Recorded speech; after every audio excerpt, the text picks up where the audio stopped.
تیسری چیز جو یہ ہے کہ میں نے جو آیت کریمہ پڑھی کہ اللہ تعالیٰ نے اہل بیت کو پاک و صاف کر دیا، ان کو ہر رجس سے، ہر آلودگی سے پاک و صاف فرما دیا۔ یہاں پہ بعض خوارج مزاج، ناصبی مزاج لوگ اس میں بھی گفتگو کرتے ہیں کہ یہ تو اہل بیت کے بارے میں ہے، اور اہل بیت تو حضور اکرم صلی اللہ علیہ وسلم کی ازواج ہیں۔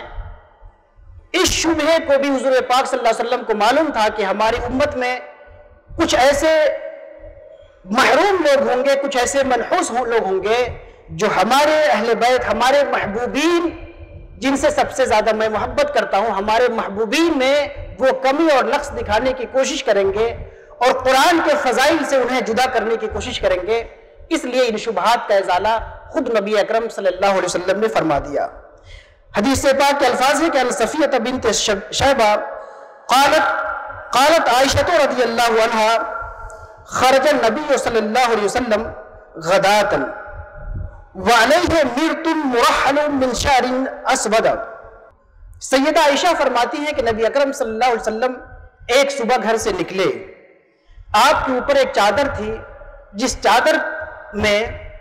کالے رنگ کی نقاشی ہوئی تھی، کالے رنگ کے نقش و نگار تھے اس چادر میں۔ فجاء الحسن بن علی، اتنے میں حسن ابن علی آئے، فادخلہ، حضور پاک نے اپنی چادر میں ان کو سمو لیا۔ ثم جاء الحسین، اس کے بعد سیدنا حسین گھر سے نکلے، فدخل معہ، تو امام حسین بھی اپنے بھائی کے ساتھ حضور کی چادر میں داخل ہو گئے۔ ثم جاءت فاطمہ، پھر سیدہ بی بی فاطمہ تشریف لائیں، فادخلہا، حضور نے ان کو بھی اپنی چادر میں داخل کر لیا۔ ثم جاء علی، اس کے بعد مولائے کائنات شیر خدا حضرت علی تشریف لائے، فادخلہ، حضرت علی کو بھی حضور نے اپنی چادر میں سمو لی۔ ثم قال انما يريد الله ليذهب عنكم الرجس اہل البیت ویطہرکم تطہیرا، اے اہل بیت۔ اب حضور نے ان کو مخاطب کر کے کہا کہ اے اہل بیت، تم اہل بیت ہو اور اللہ کا ارادہ یہ ہے کہ تمہیں ہر رجس سے پاک فرما دے۔ اس حدیث پاک کو امام مسلم نے اور ابن شیبہ نے روایت کی، حدیث سند صحیح کے ساتھ،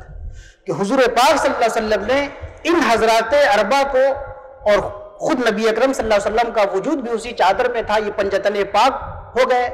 ان چاروں لوگوں کو مخاطب کر کے فرمایا حضور نے کہ انما یرید اللہ لیذھب عنکم الرجس اہل البیت، اے اہل بیت، تمہیں اللہ تعالی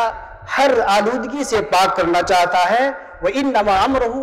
اذا اراد شیئا ان یقول له کن فیکون، اور اللہ کی شان ہی یہ ہے کہ جب وہ کسی چیز کا ارادہ کرتا ہے اور کن فرماتا ہے، وہ شے ہو جاتی ہے۔ ایک دوسرے مقام پر ایک جو دوسری آیت ہے آیت مباہلہ میں بھی یہ بات واضح ہو جاتی ہے کہ حضور کے اہل بیت یہ حضرات ہیں، حسنین کریمین ہیں، سیدہ فاطمہ ہیں اور حضرت مولائے کائنات ہیں۔ عن سعد بن ابی وقاص رضی اللہ عنہ قال لما نزلت هذه الآیہ فقل تعالوا ندعو ابناءنا وابناءکم، جب آیت مباہلہ نازل ہوئی اور مباہلے کا جب پیغام ملا حضور پاک صلی اللہ علیہ وسلم کو، دعا رسول اللہ صلی اللہ علیہ وسلم علیاً و فاطمۃ و حسنا و حسینا، کہ جب آیت مباہلہ نازل ہوئی اور اللہ نے پیغام دیا رسول کو کہ اے رسول آپ خود آ جائیے، اپنے بیٹوں کو لے کے آئیے، اپنے اہل و عیال کو لے کے آ جائیے، اور ان سے کہیے، ان نجران کے عیسائیوں سے کہیے کہ وہ بھی اپنی بیوی اور بچوں کے ساتھ، اپنی اولاد کے ساتھ آ جائیں اور مباہلہ کر لیں، قسم کھا لیں ہلاکت کی کہ جو سچ پہ ہو وہ ثابت قدم رہے گا اور جو باطل پہ ہوگا وہ ہلاک ہو جائے گا، اس کی قسم کھا لیں، مباہلہ کر لیں۔